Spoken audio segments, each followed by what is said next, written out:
Pour cette sixième épisode de Un album, une année, une guitare, on se retrouve en 1979. Et une fois n'est pas coutume, je commence sans l'instrument. On va d'abord se plonger vraiment dans l'année sur un plan musical, discographique, et voir un petit peu en quoi d'ailleurs cette année a été un petit peu un pierre angulaire entre des styles qui étaient en train de se développer, voire de créer de nouveaux courants musicaux. On va commencer par la France, avec pas mal de bons albums sortis cette année 79. Déjà, si on pense création de groupe, parce que j'aime bien à chaque fois faire un petit point là-dessus, on peut noter la naissance du groupe Raoul Petit et du groupe Nightmare, un groupe de heavy metal grenoblois et qui est toujours en activité. Comme album, je citerai en français le premier album de Trust, L'Élite, avec des titres forts comme Préfabriqué, comme Bosser 8 heures. Deuxième album de Téléphone, Crache ton venin. Là aussi, quelques titres qui marqueront une génération et qui sont toujours d'actualité, comme La bombe humaine. Le dernier album dans un style différent, moins rock, de Atoll, qui s'appelle Rock Puzzle. Le troisième album de Bijoux, qui s'appelle Par dormir. Le troisième album, en tout cas la troisième sortie musicale de Factory, en français également, Cache ta joie, voilà, avec Yves Matra comme leader de ce beau groupe, voilà, que je vous conseille d'écouter. Un groupe que j'ai déjà abordé dans un de mes précédents numéros et que j'adore et qui se reforme d'ailleurs, si vous avez l'occasion d'aller les voir, ça s'appelle Ganafoul. Et donc 79, c'est la sortie du troisième album studio qui s'appelle Side 3, un album en anglais, contrairement à tout ce que j'ai cité jusque-là. C'est également pour eux l'année de la sortie d'un album live enregistré 2 ans auparavant qui s'appelle Route 77 et qui donc sort en 79. Higelin sort Champagne et Caviar, réparti en 2 albums. J'aime bien cet artiste. N'oublions pas que Bertignac a enregistré avec lui avant Téléphone. Donc voilà, c'est quand même quelqu'un qui a une petite tendance rock et des textes qui étaient plutôt très bien écrits. On sort de notre territoire et on va un petit peu voir donc différents albums et différents courants musicaux. Alors, courants musicaux, c'est si on évoque la création de groupes, on va voir qu'effectivement, on retrouve des tendances qu'on a déjà eues, comme par exemple Rossington Collins Band, qui se crée aux États-Unis et qui est très empreinte rock sudiste. Mais on va voir que d'autres styles émergent, ou en tous les cas naissent comme ça de choses qui existaient déjà. Si on reste sur quelque chose de très rock metal, en tout cas metal c'est la détermination d'aujourd'hui, mais on a des choses glam qui arrivent en Finlande, notamment avec Hanoi Rocks. Voilà, Andy McCoy à la guitare et puis Michael Monroe au chant. Voilà, on entendra beaucoup parler de ce groupe pour leur amitié avec Motley Crue, qui malheureusement aboutira à un drame au tout début des années 80 avec le décès de Razel, le batteur d'Hanoi Rocks, dans un accident avec Vince Neil, le chanteur de Motley. On a également, toujours dans le métal, la création de groupes un petit peu plus traditionnels. Alors, aux États-Unis, Night Ranger, si on repart en Scandinavie, 220 volts. Aux États-Unis, quelque chose d'un peu plus power avec Vicious Rumors. Et en Angleterre, 79, on est vraiment aux portes de l'avènement de la New Wave British Heavy Metal. Et on peut citer Demon, on peut citer Cloven Off, et on peut citer un groupe qui sera considéré comme le père du black metal. Ce sera d'ailleurs le nom de leur deuxième album, en l'occurrence Venom. Alors, c'est 79 aussi, le mouvement punk est là. Donc, il y a des groupes qui vont naître sur ce côté un peu punk, post-punk, etc. Donc des groupes comme Killing Joke, qui auront aussi un côté un peu new wave dans les années 80 avec Nightlife. avec le titre Love Like Blood, qui sera un tube mondial. On a des groupes comme Bad Religion, on a des groupes comme Christian Death, qui sont effectivement, il y a ce côté à la fois cold, punk, new wave, enfin voilà, tous ces courants-là. Si on est vraiment sur la new wave pure, on a des groupes comme Blanc Mange ou comme Cocteau Twins. Donc voilà, on se rend compte vraiment qu'il y a un carrefour d'influence qui va là aussi nourrir la décennie 80, voire plus. Alors en termes d'albums, on retrouve effectivement aussi cette largeur, quoi. On a Clash qui sort London Calling, on a dans des styles plus hard rock l'album Love Drive de Scorpion ou Love Hunter de Whitesnake pour quelque chose de plus classique rock. On a Rock Sudiste, le 6e album de ZZ Top, des Guelo. On a le 7e album de Kiss. Alors aussi on parle de passerelle stylistique. C'est dans cet album Dynasty qu'il y a le titre I Was Made Love for You, for Loving You, voilà, qui est très disco, très empreinte disco. On a en Angleterre la sortie du 2e album de Dire Straits, Communiqué. Voilà, donc on voit qu'effectivement il y a des choses très variées et très intéressantes qui sortent en 79. Et moi, je vais mettre l'accent sur 3 albums qui, vous verrez, vont découler sur l'instrument du jour. Pour être accord avec le t-shirt, pas un, mais 2 albums de Motörhead sortis en 79. Overkill, qui contient énormément de standards du groupe. Hein. Overkill, Stay Clean, Capricorn, No Class, Damage Case, Metropolis. Rien que sur cet album-là. Et puis, à la fin de l'année, ils sortiront Bomber avec le titre éponyme et puis Stone Dead Forever pour les morceaux les plus connus. Alors, j'adore cette formule de Motörhead avec Fast Eddie Clarke à la batterie, Fast Eddie Clarke à la guitare et Phil Cannibal Taylor à la batterie. C'est pour moi la formule la plus rock'n'roll avec une cohésion énorme, que ce soit sur ces albums ou sur Ace of Spades ou sur Iron Fist. C'est vraiment des albums formidables, même si ça n'enlève rien à ce que Lucas Fox et Larry Willis avaient amené avant. Et surtout, à ce que Brian Robertson apportera après. J'adore cet album de 83, Another Perfect Day. Un seul album, mais quel album avec ce trio avant que du coup et Phil Cannibal Taylor et Brian Robertson ne quittent le groupe et que Motörhead devienne un quatuor pour quelques albums avec Wurzel, Phil Campbell. Voilà. Ça c'est une autre histoire, on aura peut-être l'occasion d'en reparler. Cette même année, 79, sort aux États-Unis le 3e album de Tom Petty and the Heartbreakers. Stylistiquement, vous me direz, pas grand chose à voir. Alors, qu'est-ce qui relie les 2 albums ? Vous voyez sur la pochette, et si vous avez en tête Lemmy, c'est l'instrument. Alors, avant de revenir à l'instrument, à cette marque, on va juste évoquer un petit peu Tom Petty. Donc, 14 albums sortis avec les Heartbreakers, quelques albums sortis en solo, avec d'autres projets comme Traveling Wilburys, avec des collaborations avec Johnny Cash, un musicien qui meurt à 66 ans en 2017, et pour lequel j'ai beaucoup d'affection parce que il y avait une droiture, je trouve, une ligne conductrice dans sa carrière, dans ses choix de musiciens avec lesquels il a travaillé, enfin voilà. Et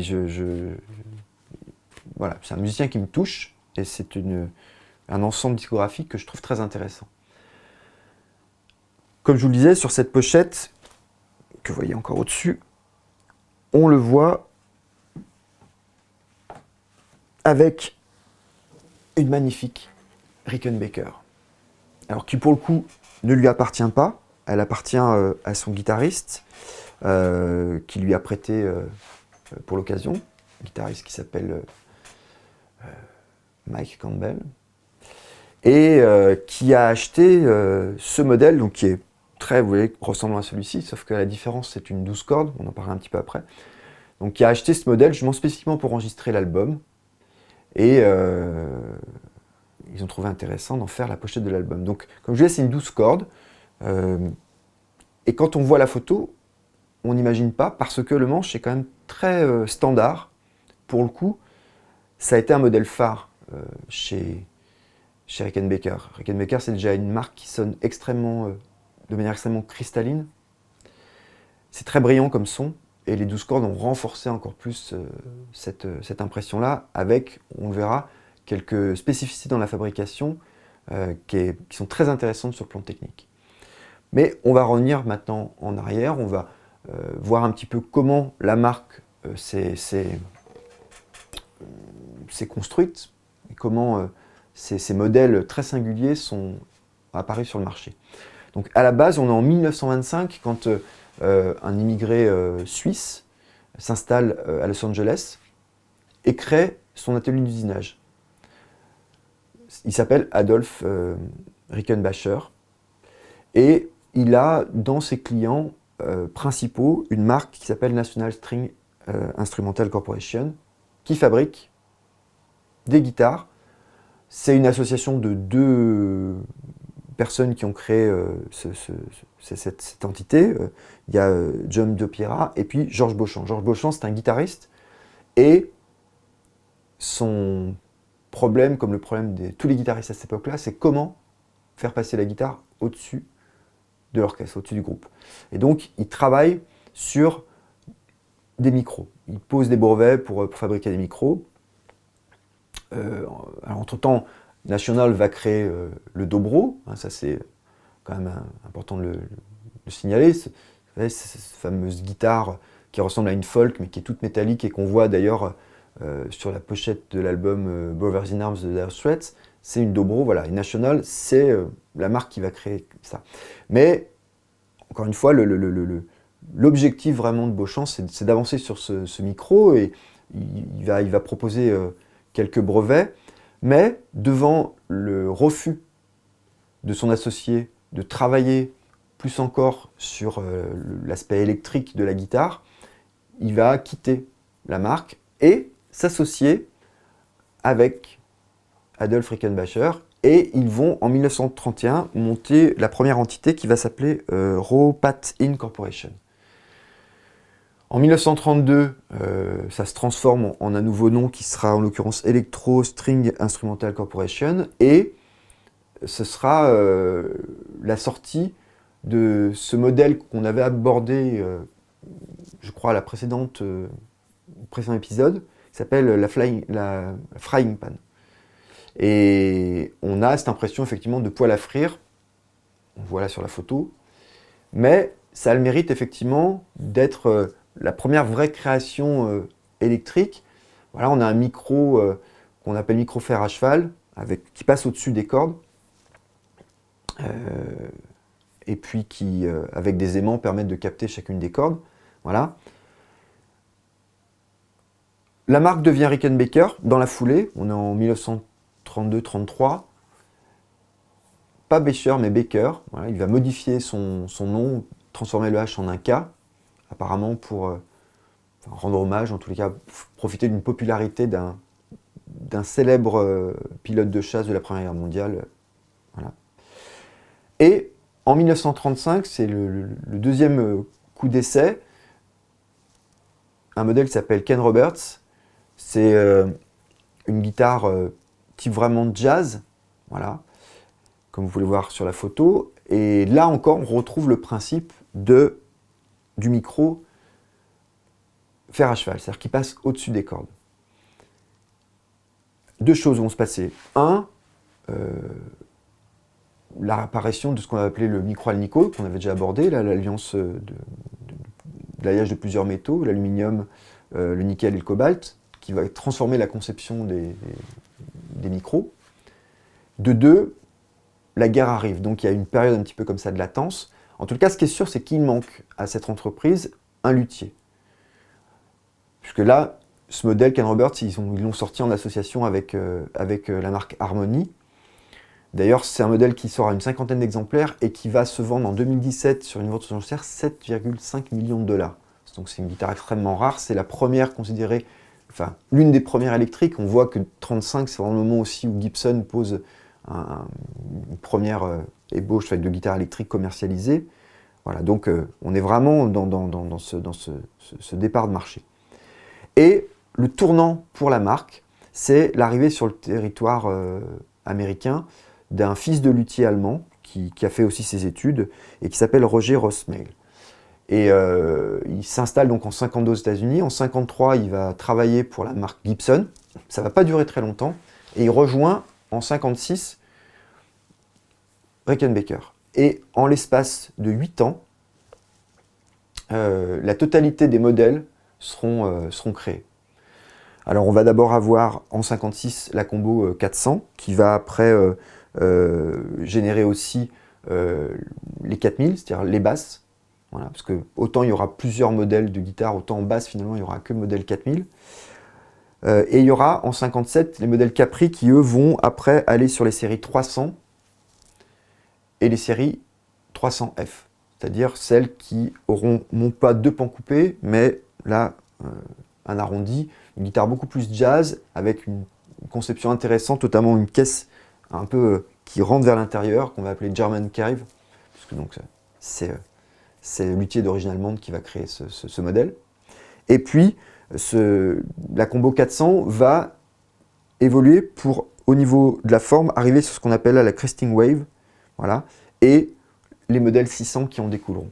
Voilà, donc tout ça, ça se passe entre 56 et 62, date à laquelle Roger Rossmail quitte la marque et va travailler chez Fender. Il dessinera quelques modèles acoustiques et le modèle Coronado chez Fender. Voilà. Mais donc, vraiment là, il se passe quelque chose de très important. On voit que ce sont des formes très singulières. Autant, effectivement, les gabarits des Fender, Telecaster, Stratocaster ou des Gibson SG Les Paul seront repris, copiés et déclinés par énormément d'autres marques. Autant, Rickenbacker reste quand même très singulier, tant au niveau de la forme du corps qu'au niveau de la forme de la tête. Alors, ce qu'on peut dire, c'est également qu'il y a eu pas mal d'innovations techniques, déjà au niveau de la lutherie, sont très souvent pour les solid body des manches qui sont conducteurs. On avait vu des manches collées pour les Gibson Les Paul, on a vu des manches vissées pour les Stratocaster ou Telecaster. Là, on a un manche conducteur, c'est-à-dire qu'on a une seule pièce de bois pour le corps et pour le manche. En l'occurrence, en érable, et une touche rapportée en palissandre. On a aussi quelque chose de très particulier au niveau des micros. Ce sont des micros, vous voyez, plutôt single coil, c'est-à-dire des micros très fins, qui vont, ceux-là, s'appeler les toasters. Il y a un petit côté, effectivement, grille-pain. Que ce soit les clés ou que ce soit le cordier, tout est fait vraiment par la marque. Alors, quand les modèles apparaissent, c'est presque par l'étranger que le succès va revenir aux États-Unis. C'est-à-dire que quel est le guitariste en premier lieu qui va vraiment rendre cette marque visible et célèbre? C'est John Lennon. En 1960, il est inconnu.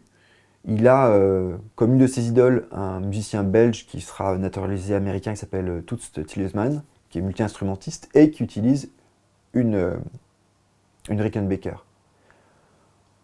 Il en fait l'acquisition assez vite, voilà, et tous les premiers albums des Beatles, il les fait avec cette guitare, donc un modèle 325. Les Beatles vont évidemment conquérir le monde, la Beatlemania, et conquérir les États-Unis, ce qu'on va appeler la British Invasion. Beaucoup de groupes anglais vont comme ça réussir à pénétrer le marché américain. Jusque-là, ce n'était pas forcément évident, et c'est les Beatles qui ouvrent la voie. À ce moment-là, en 63, George Harrison fait également l'acquisition d'un modèle Rickenbacker, 425 en l'occurrence, et la marque lui fait cadeau du deuxième modèle de 12 cordes qu'ils viennent de créer. 63, c'est la seule création finalement qu'ils feront sans leur luthier d'origine, Rossmail, c'est-à-dire de transformer une guitare 6 en 12 cordes.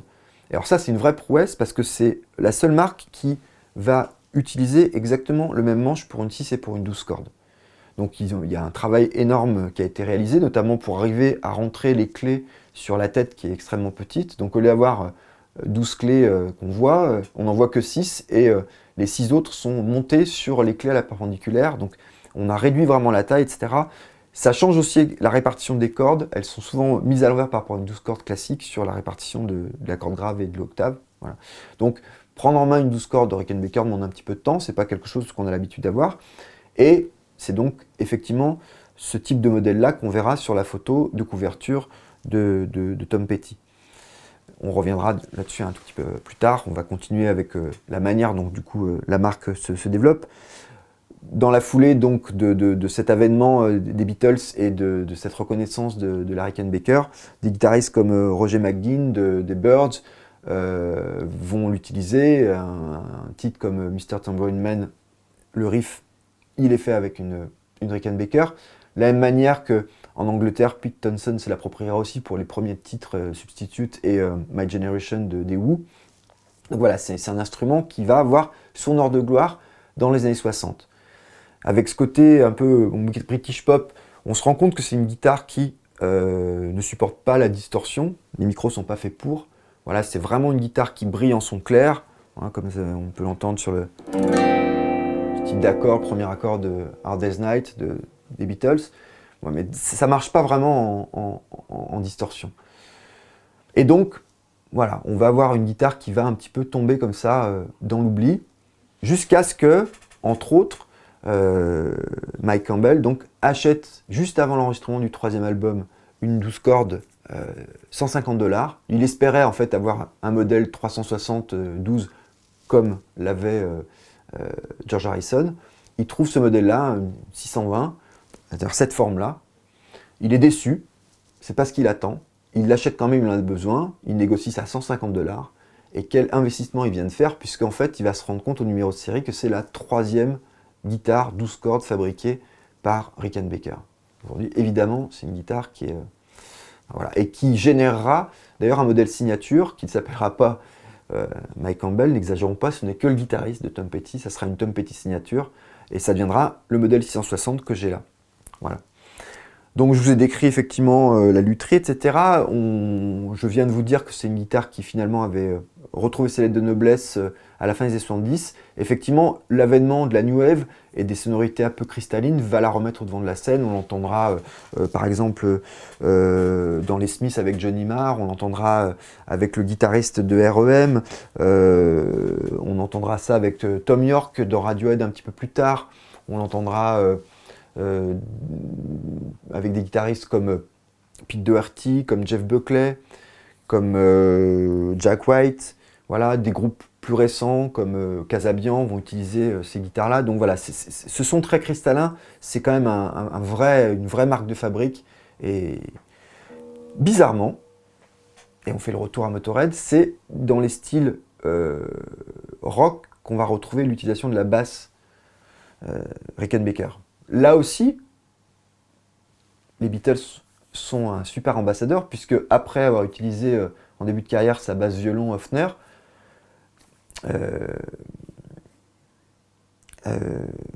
on va avoir une basse 4001 qui va arriver. Et alors j'ai un trou, pourquoi Paul McCartney, bah voilà, Paul McCartney va faire l'acquisition d'une 4001. On la voit d'ailleurs à l'époque de l'album qui sera l'album qualifié comme concept, même si c'est pas forcément comme ça qu'ils l'ont envisagé, avec des titres forts comme Penny Lane.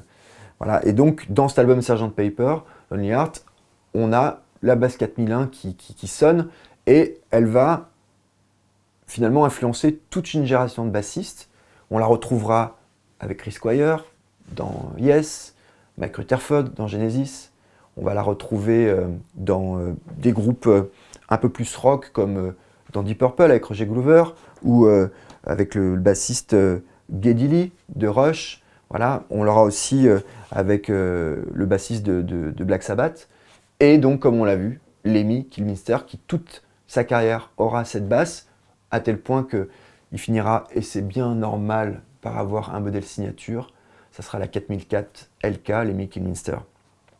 Et si on va au bout des styles vraiment extrêmes sur lesquels le bassiste a utilisé une Rickenbacker, on cite évidemment Cliff Burton pour les 3 premiers albums de Metallica.